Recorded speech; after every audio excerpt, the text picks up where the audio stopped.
বিষয়টা হচ্ছে যে গত 2 মাস আগে প্রথম আমার কাছে এই কমপ্লেনটা আসে।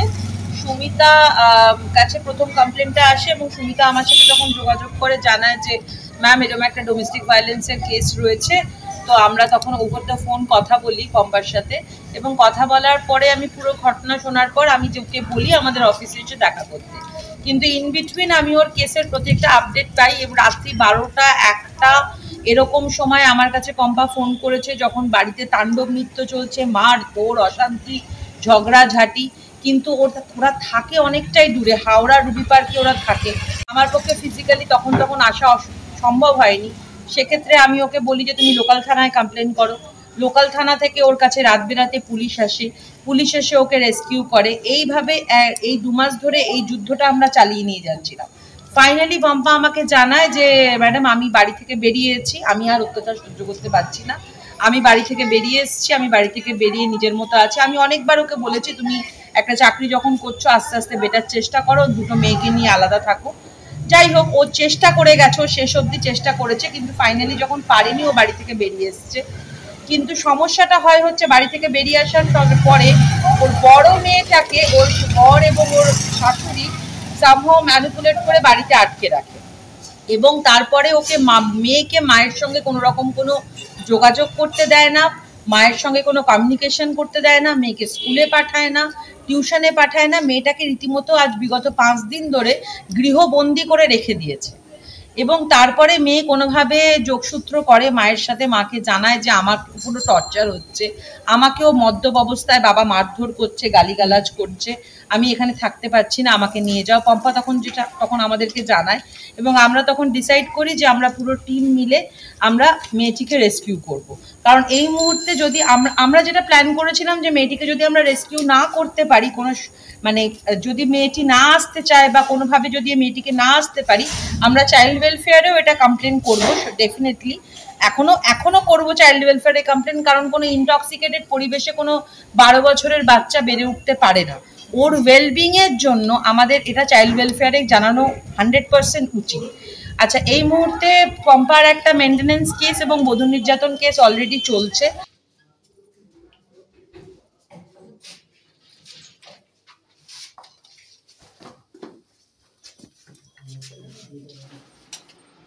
বাবা এদিকে এসো, তুমি আমাকে চেনো তো, ভুলে গেছো? চলো এখানে বসো। তুমি তোমার ব্যাগে তোমার বই খাতা প্যাক করো, জামা কাপড় প্যাক করো, চলো মায়ের কাছে। কি হলো, ঘাবড়াবার কিছু নেই।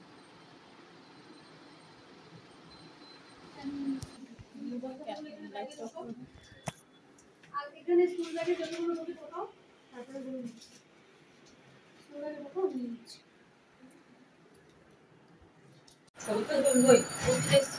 আমরা human rights council of India থেকে এসেছি।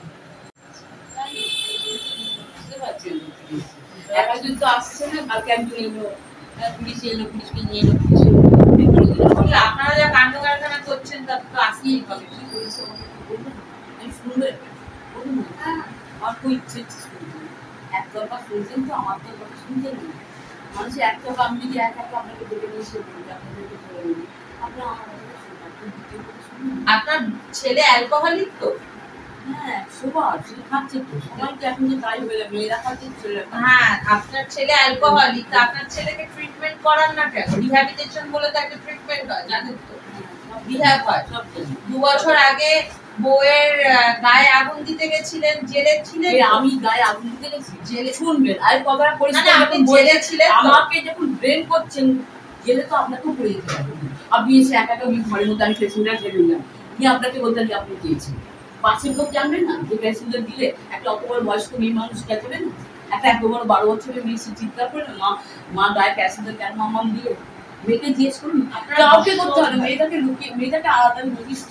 আমার সব জিজ্ঞেস করা হয়ে গেছে, একতরফা শুনতে দিন, আমার থেকে শুনুন, আমার ঘরে চলুন, আমি পরিষ্কার বলুন, আপনি বলুন, আপনার কথা তো শুনছি, শুনুন, আপনার বাড়িতে তো এলাম ওই জন্য। ও আমি তো জানি না, আমি জানি আপনার ফটো তুলতেই ব্যস্ত না। ফটো তো আমরা যে এসেছি, এই যে আপনি এক্ষুনি বললেন যে আপনি আমাকে জেলে, আপনি নিজে গায়ে আর কেরোসিন তেল ঢেলে আগুন দিয়ে আপনার রেখে আমাকে তো সেই জন্য এটা তো আমাদের লিগালি আমাদের সেই জন্য বলছি গায়ে কেরোসিন তেল একটা অত বড় 13 বছর সংসার করার পর গায়ে কেরোসিন তেল তো ঢালা যায় না। শুধু আপনি শুধু পেছন থেকে দেখবেন ওর বসানো দিকে মাফ করবেন। তারপরে 11টার সময় কি করলো, আমি ঘরে তো আমার দুম করে আওয়াজ করলো। আমি যখন পিল খেতাম তখন ঘুমের পিল খেতাম, এখন আমি খাই না, এখন অনেকটা আমি অভ্যস্ত হয়ে যাচ্ছি যে শুনে শুনে এই ঘুমের পিল খেয়ে শুয়ে পড়েছি। দরজায় দুম করবো, ছেলেকে ফোন করলাম, একটু তো ডিস্টেন্স আমার থেকে ঘরের সঙ্গে ডিস্টেন্স, তো আমি ডাকলাম চুপ করে যা কথা বলবি না, কোনো কথা বলবি না। আপনারা ভীষণ ভালো মানুষ, মেয়েটা খুব খারাপ, আমি বললাম মেয়েটা ভীষণ খারাপ, আপনারা ভীষণ ভালো মানুষ। আর আপনার ছেলে হচ্ছে সর্বশ্রেষ্ঠ স্বামী এবং সর্বশ্রেষ্ঠ পিতা, ওই জন্য মদ খেয়ে পেচ্ছাপ করে পড়ে থাকে। জানবেন না, আমরা প্রমাণ ছাড়া এখানে আসি। মদ খেয়ে পেচ্ছাপ না, আপনার শোনা আমার বোঝা হয়ে গেছে, আপনারা কিচ্ছু করেন না। আপনাকে দেখুন, আপনার অনেক বয়স হয়ে গেছে, আপনি আমার মাতৃ সম, আপনাকে আমি কিছু বলতে যাবো না। আর আমি আপনার ছেলের কথা বলছি, আমি ব্লেম দিচ্ছি না তো একবারও। আমি বললাম আপনারা কিছু করেননি, আপনারা খুব ভালো বলেই এতদিন ও থাকলো। ওর মধ্যে মেয়ে দুদিনে বাপের বাড়ি ওই গাড়ি দিচ্ছে, বাপের বাড়ি হাঁটি দিয়েছে, ওই জন্য আপনার ছেলে খুব ভালো। কে বলছে, কে বললো ছেলেকে দুটো করে গাওয়া দিচ্ছি? খুব সহজ একটা মেয়েকে বলার যে বাইরে একটা লোক। ঠিক আছে আপনি একটা শুনেছেন, আপনি বুঝছেন। আর আপনার ছেলে যদি এরকম মাতাল হয়, মাতাল বরের সঙ্গে ঘর করার থেকে বাইরে যদি একটা মেয়ের সম্পর্ক হয়, তাহলে সে খারাপ। ওটা বাইরে থেকেও বেশি, বাংলা থেকেও বেশি। কেন আমি বলছি, ও তো বুঝতে পারেন যে এতটা ভয় লাগে। শুনুন না মাসিমা, আমরা না দিনে সারাদিন মহিলাদের নিয়ে কাজ করি, তো ঘরে ঘরে একটা আমাকে একটু ঠিকানা দিয়ে না। হ্যাঁ ঘরে ঘরে মেয়েদের নিয়ে কাজ করি তো পারি না। শ্বশুর বাড়ির লোকজন বা স্বামী যখনই কোনো অন্যায় করে না, একটা মেয়েকে এটাই বলে যে মেয়েটা চরিত্রহীন, আর দ্বিতীয় হচ্ছে মেয়েটা পাগল। আর কিছু তো বলতে পারবেন না, আর কিছু তো বলতে পারবেন না। আপনাকে বাঁচাতে দাও, যাই হোক উৎপল বস্তু দাও।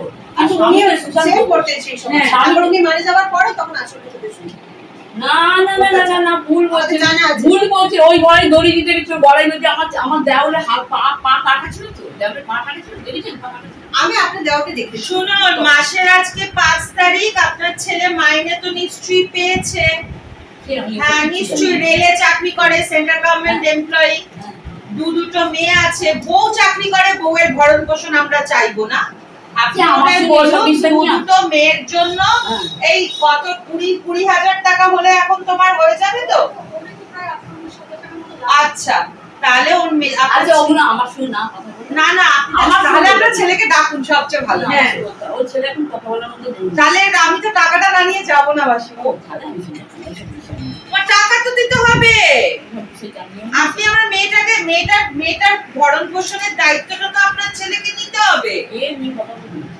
আর তো ডাকুন ছেলেকে। আমি ডাকতে বলবো, ওই যারা কাছে তারা মেয়েকে বলুন, মেয়েকে বলুন। আচ্ছা বাবু, এই মনো কোন ঘরে আছে? ডাক, ভদ্রলোককে ডাক।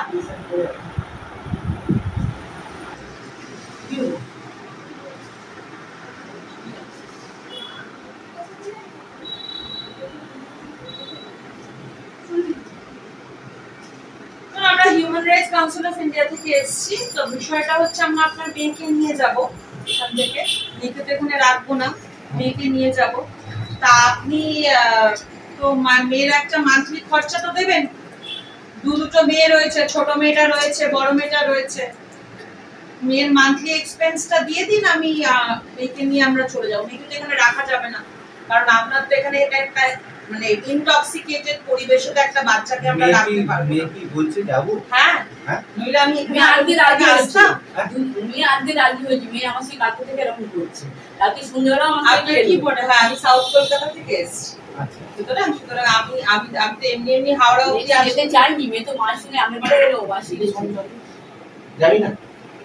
হ্যাঁ ও যাবে না আপনার কাছে? আমি মেয়ের সাথে কথা বলি এসেছি। ঠিক আছে, আমাকে ওর সাথে কথা বলতে হবে। সব ঠিক আছে আয় না, তোর কি ভয় না? আরে এদিকে আয় না, এদিকে আয় না। আমি আসি, কথাই বলতে চাইছি। সেম জিনিস ওকে মানে চকি পুলিশের সামনে সেদিন মেয়েকে এমন ভাবে ম্যানিপুলেট করছে, আমি বলছি আমার মেয়ের প্রতি কোনো দোষ নেই, আমার মেয়ে এরকম বলতে পারে না। শুনুন, আপনার মেয়েকে আমি এখানে রাখবো না। না, আপনি কথা বলবেন না, আপনি বলবেন, ওটা আপনি কথা বলবেন। আপনি যদি আমার মেয়েকে নিয়ে আনে কোনো ঝামেলা করে, আমি কিন্তু চাইল্ড ওয়েলফেয়ারে কমপ্লেইন করব। 12 বছরের মেয়ে চাইল্ড ওয়েলফেয়ারে আরে দাঁড়ান না, কথা বলতে দিন না। ঠিকই বলা দাঁড়ান না, তার কাকে কি বলছি? বললো আপনার সাথে কথা বলবে না, চকিয়ে দিকায় বলে তো লাভ নেই। মেয়ে তো বললো আপনার সাথে কথা বলবে। আসতে চাইছেন ছেড়ে দিয়ে মেয়ে 1 উইক স্কুলে গেল না, এমন রেসপন্সিবিলিটি হচ্ছে তুমি এখান থেকে বেরিয়ে যাও। আমি রেসপন্সিবিলিটি এমন রেসপন্সিবিলিটি মেয়ে 1 উইক স্কুলে গেল। এই জানেন না, মেয়ে কোনো কালকে private রাত্রে tuition করতে যাচ্ছে না। দেখুন কালকে রাত্রিরে ওকে কিন্তু আমার চিঠি লিখে দিও 11 11:30 অবধি বসে রইলাম, তুই চিঠি লেখ আমি সই করবো, ও দিল না করতে। কিন্তু তুই জিনিসটা খারাপ করলি। আপনি খরচাটা দিন। কিসের খরচ? কিসের খরচ? দুটো মেয়ে জন্ম দিয়েছেন, তার খরচা দেবেন না? হ্যাঁ, তো আমি তো সেই ডাকছি ওকে, চকিয়ে দিকে আমি তো ডাকছি। মেয়ের হাতে খরচাটা দেবেন? আমি তো ওকে ডাকছি যে চকিয়ে দিকে আয়। হ্যাঁ, কিন্তু আপনার তো কাছে মেয়ে আসতে চাইছে না, ভয় পাচ্ছে। এর ভয় পাবে না, ভয় পাবে কি আছে? কি বোকার মতো কথা বলছি। চকিয়ে দিকে আয়, চকি। পুলিশের সামনে আমরা এসে কিচ্ছু ওকে পাইনি। একদম বাচ্চাকে এভাবে কথা বলবেন না। বলিনি আমরা।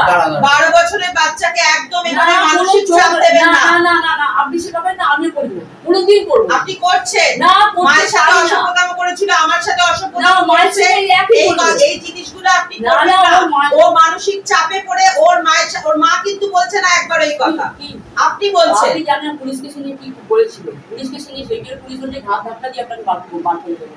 মাকে বলতে পারবে। আমাকে জিজ্ঞেস করতে আপনি বাইরে গিয়ে রাস্তায় আলাদা করে নিতে পারবেন। পুলিশের সামনে র্যান্ডমলি বসে স্ল্যাম আপনারা বাচ্চা দুটো জন্ম দিয়ে দিয়েছেন, আপনি বলছেন একটা 12 বছরের মেয়েকে আপনার সংসারের কেরিকাচারকে আমি প্রশ্ন করব? না। আপনার মনে হয় একবার এটা আমি করতে হবে, করবো? বাচ্চাদের থেকে জিজ্ঞেস আপনি একটা বাচ্চার জীবন নষ্ট করে দিচ্ছেন। এই ট্রমাটাও সারা জীবন ক্যারি করবে। ওর নিজের ম্যারিড লাইফে ও ভয় পাবে। যে নিজের বাবার এই চেহারা দেখছে, এই রূপ দেখছে, সে নিজের হাজবেন্ডকে নিয়ে ট্রমায় থাকবে। এটা ওর লাইফ টাইম ট্রমা। আপনার আমি পম্পাকেও বকাবকি কেন করেছি। নিয়ে যাচ্ছি আপনি এখনো জানেন না। আমি জানি না, কেন নিয়ে যাচ্ছি আপনি জানেন না। কেন বলুন, কেন নিয়ে যাচ্ছে? সামনে কেসটা আছে, ওকে কি ও জানে এখান দিয়ে ও ওর মাকে ওদের বাড়িতে, ও সেজন্য মা নিয়ে যাচ্ছে।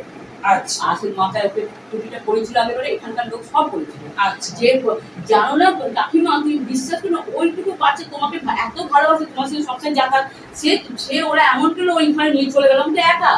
আগুনটা দিয়ে ও একে তো পাঠিয়ে দিয়েছে, ওর মায়ের তখন অপারেশনের জন্য মাকে একে পাঠিয়ে দিয়েছে। আমার দেওয়ারও নেই। না, আপনি যখন কিছু করেননি তাহলে 7 মাস কমাস জেল কেটেছেন। 7 মাস আপনি জেলটা কাটলেন কেন?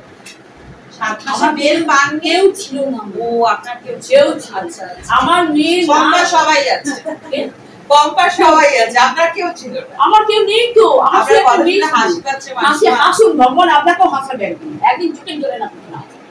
আপনি যে কথাটা বলছেন না, চোখের জলে না।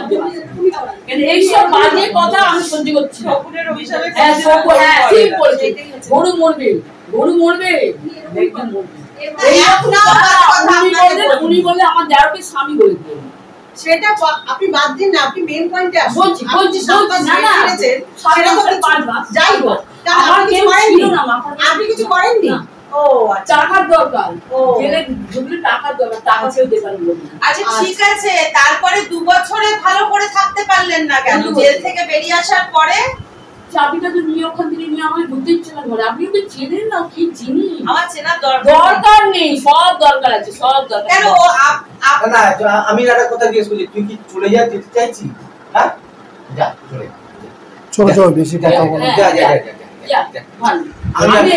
না না, এই মাত্র আমি বলছি মাটা যে যা তুই সত্যি কথা না খেলে না দিলে আমার আমি চলে যেতে চাইছি তো চলে। হ্যাঁ, তুই ওরকম লুকোছুপি হ্যাঁ, করছিস। পরিষ্কার বল, মামা আমি চলে যাচ্ছি। না, আমি আমার খুব দেরি, মাকে ডাক ডেকে চলে যাবে না, এখানে তুই খাচ্ছিস না আমার কথা। না না, তুই যে এত কিছু খেয়ে শুনুন না, আপনি কি কোনো ও তো বেরিয়ে যাচ্ছে বাচ্চাটা, ও মা ওকে নিয়ে চলে যাচ্ছে, তা আপনি কি ওর হাতে কিছু খরচা পাতি দেবেন না দেবেন না? কিসের জন্য খরচ হবে? মানে মেয়েটার তো একটা খরচা আছে, খাওয়া খরচা, ঠিক আছে, পড়া খরচা। সেটা না না, আপনি একটা মিনিট, আপনি জানান। হ্যাঁ, আমি যে ওকে দেবো কোর্টের কোনো অর্ডার আছে? আচ্ছা, কোর্টের অর্ডার হলে তারপরেই দেবেন, তো নইলে দেবেন না। এটা রেকর্ড করেছিস তো যে উনি বলেছেন কোর্টের অর্ডার হলে তাহলেই উনি মেয়েদের খরচাপাতি দেবেন, নইলে উনি খরচাপাতি দেবেন। খুব ভালো, থ্যাংক ইউ। হয়ে গেছে? তুমি তোমার প্যাকিং করেছো বাবা? বই খাতা নিয়েছো? চলো। তোমার কিছু চালিয়ে দেওয়ার আছে? ওগুলো তো নরমাল নয়, ওগুলো আমরা ফোন থেকে সবকিছু মুভ করবো।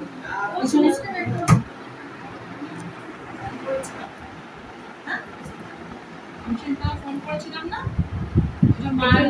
জিজ্ঞেস করছিলাম কেন লাগবে।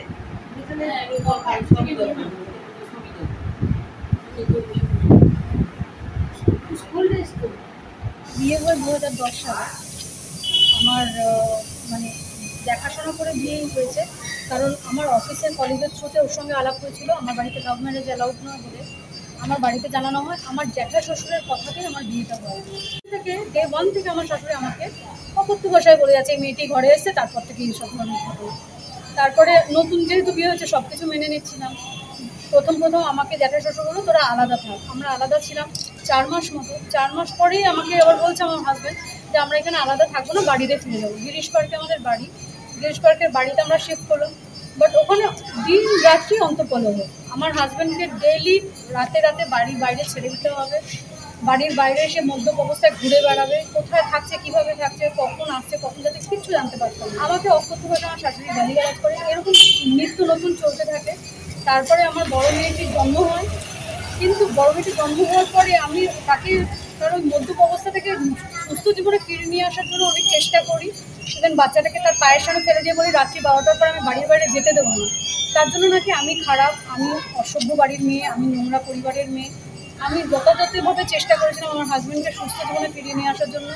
ইভেন আমি আমার শাশুড়িকে অনেকবার অনুরোধও করেছিলাম তাকে যাতে একটা রিহ্যাবে দেওয়া হয়, ওকে সুস্থভাবে সুস্থ জীবনে ফিরিয়ে নিয়ে আসা হয়।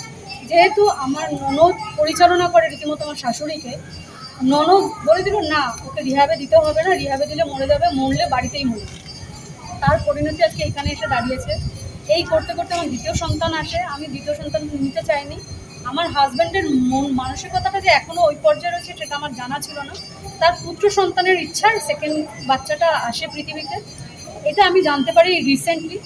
এখনই অন্তর্কলহ চলতে তারা তো আমাকে রীতিমতো প্রায় মারার চেষ্টাই করেছিল, কিন্তু মারতে পারিনি। ঈশ্বরের কৃপায় বাবা মার আশীর্বাদে আমি ফিরে এসেছি।